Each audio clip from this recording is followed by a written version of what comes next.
Next up is Joy Cohen, who's going to be doing a talk called Searching for Anne Frank. And I love that Sarah Camille earlier sort of like mentioned Anne Frank. So we've already had one Anne Frank reference today. Great. Right.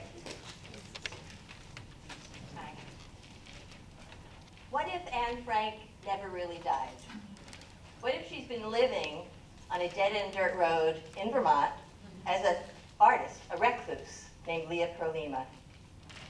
In 2001, I started writing a screenplay with that fantastical component as the basis. Although the real story was about Leah's granddaughter, Anna, a Jewish teenager who feels like an outsider in her rural town school. A few months into writing, 9/11 happened. At 9/11. And so this story of a 13-year-old girl whose grandmother may or may not be Anne Frank took on a deeper significance and a whole new path. What started out from Anna's perspective changed dramatically as another character sort of just created himself. His name was Jamal, and he was another teenage outsider in this town. Jamal is black, and he's Muslim, and he brought his own challenges and own point of view. Marcy Cass made the beautiful poster, and the oil painting was by my son. As I was researching whether it was even possible that Anne Frank could still be alive, in 2001, Jamal was doing the same. As Jamal became more curious about Leah and asking way too many questions, it did not go down well with his new girlfriend, Anna. And now, setting the story just 2 weeks after the unsettling events of 9/11, I had the perfect backdrop of our nation's shock, grief, increased Islamophobia, and anti-Semitism to parallel with this young couple who are interracial, were dealing with and feeling and thinking.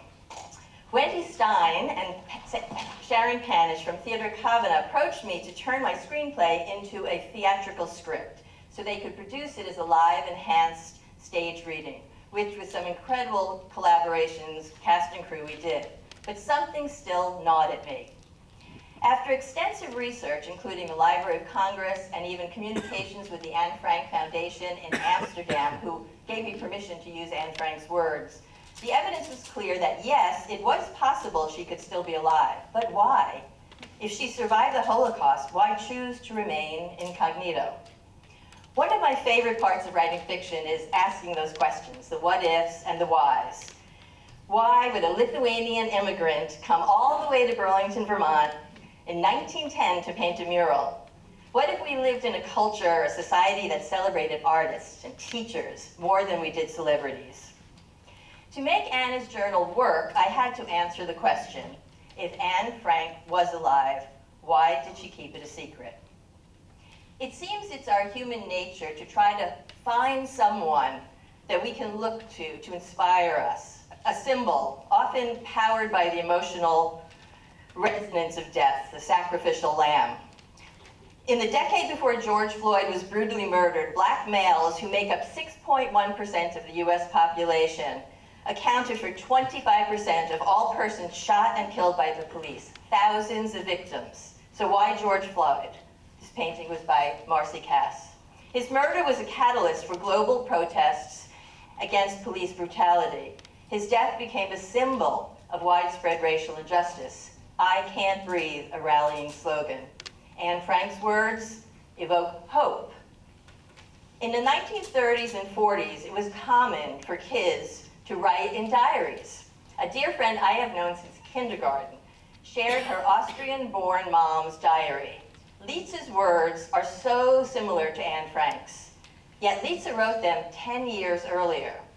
It's highly doubtful that the Diary of Lietz Kuppelman would have been published and sold over 30 million copies in over 70 languages. But why? You see, I'm not searching for Anne Frank.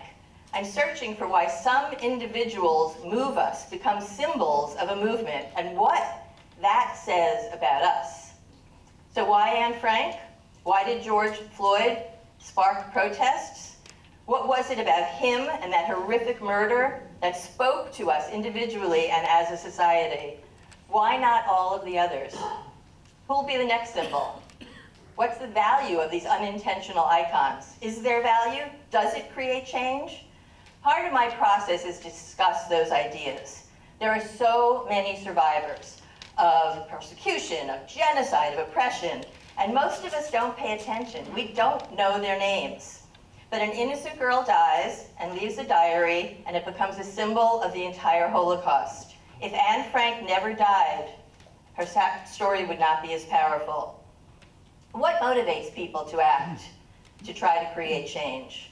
Why do some of us attend protests, others paint, others write? I wrote Anna's journal as a screenplay to explore these ideas. I saw it unfolding cinematically, and I hope to reach a wide audience. It was a semi-finalist in the I don't think this is taken in the right order. That's okay. That's right. It was a semi-finalist in the Sundance Institute feature film program, and then it was a play which helped me to turn it back into an even better screenplay. And now, almost 25 years later, the themes are as relevant today. Who will see it? How will it affect hearts and minds? Will it matter? Did George Floyd's murder matter? It did lead to very important legal and social development, yet in the 5 years after, rates of police killing Black people skyrocketed. Did Anne Frank's death matter? Today's fascist regimes make me wonder. Jamal and Anna also wonder.